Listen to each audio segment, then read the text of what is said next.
سامعين صوت كده التش نازلة كده حتة الفراخ على الجريلا عشان تتشوي ونعمل أحلى وصفة.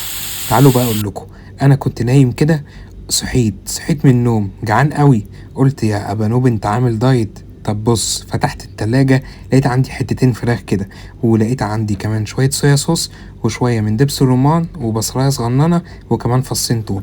قلت طب بقولك ايه، تعالى نعمل وصفة حلوة وتنفع للدايت وبمعلقة زيت واحدة.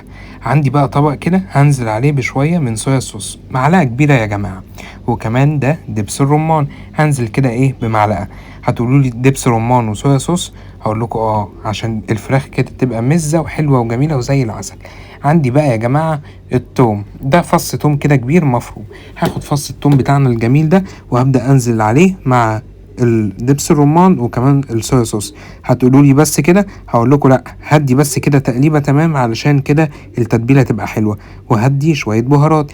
نزلت بقى بنص معلقه من الملح وكمان نص معلقه من الفلفل الاسود، دي بقى بهارات فراخ بتودي الاكله في حته تانية. رشه من الكركم وربع معلقه كاري، رشه قرفه بسيطه خالص تديني طعم من بعيد خالص. هبدا بقى ايه، ادي التقليبه او التتبيله بتاعتي تقليبه. بصوا انا مش مركز، انا نايم دلوقتي. بصوا فتحت بقى التلاجة لقيت ايه، عندي 3 حتت بانيه حلوين كده، هما كانوا هيتغدوا بيها تاني يوم، بس قلت مش مهم بقى، انا جعان يا جماعه، عايز اكل وانام. هدي بقى تقليبه حلوه كده زي ما انتوا شايفين. بصوا يا جماعه الفراخ حلوه وقمر ازاي. بصوا ادي التقليبه يا جماعه علشان ايه، ناكل احلى فراخ على الجريل. وهديكوا بقى سر كده عشان تبقى من بره حلوه ومن جوه جوسي وزي العسل. خلاص قلبتها، خلاص يا عم قلبتها. هاخد بقى الجريلا حطيت فيها معلقتين زيت بالظبط، وعلى فكرة دول ممكن كمان يبقوا معلقة ونص مش معلقتين.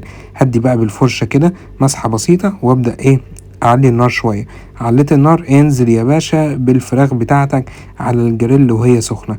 كل ما الجريل بتاعتي تبقى سخنة، الفراخ مش هتنزل المية بتاعتها، هتحتفظ بالعصارة بتاعتها وتبقى طرية. وهوريكم في اخر الفيديو هي ازاي طرية وحلوة جدا من جوه وكمان واخدة التتبيلة. عايز اقول لكم انتوا ممكن تسيبوا بقى الفراخ الحلوة دي في التتبيلة مثلا ايه ساعتين 3 ليلة كاملة، بس انا حطيتها وعملتها على طول وطلعت طعمها زي العسل. ما انا بصراحة عايز انام برضو، فقلت ايه اعملها عشان انام على طول، انام خفيف خفيف. بعد كده ما خدت لون من على كل وش كده بتاع 5 دقايق، عندي بقى ايه بصلاية صغننة كده قطعتها. ممكن تحطوا فلفل ممكن، بس انا ايه بصراحة ما لقيتش عندي فلفل وكنت مكسل طبعا، هنزل فين دلوقتي السوق قافل. هبدأ كده ادي كده للفراخ تقليبة، ولو فاكرين التتبيلة اللي انا عملتها اراجعها معاكم عشان ما تناموش. صويا صوص وكمان دبس رمان وشوية توابل والثوم، في اسهل من كده؟ لا مفيش. فاكرين بقى التتبيلة دي؟ اكيد فاكرينها. في بقى شوية فضل منهم فانا اكيد مش هرميهم، انا احطهم على الجريل كده ايه يتشوحوا معاهم. بصوا بقى نزلوا يعملوا ايه شايفين يا جماعة الفراخ حلوة قوي وجميلة وهتدينا طعم حلو وجميل. هبدأ كده ادي التقليبة التمام واقلبها كده تقليبة اخيرة وخلاص. بصوا انا عايز اقول لكم ان خلاص اصلا الفراخ استوت، انا مستني بس البصل ايه يتكرمل معايا شوية كده خلاص. تعالوا بقى ايه، هوبا، شايفين يا جماعة قمر ازاي، قمر. هبدأ بقى عندي طبق التقديم، هبدأ كده احط كل حتة. بص واخدة بقى اللون واخدة الطعم والريحة، وما اقولكوش طعمها زي العسل. شوية البصل دول اوعى تنسوهم، هما دول اللي فيهم البهاريز. طب هتاكلهم بايه؟ ممكن ناكلهم برز، ممكن ناكلهم بمكرونة، ممكن ناكلهم بعيش، بس انا هاكلهم حاف عشان عامل دايت والدايت ما يبص. كان معاكم الشيف ابانوب، ولو الوصفة عجبتكم يلا اعملوا لها لايك وكومنت وشير لكل حبايبكم. يلا بقى شجعونا.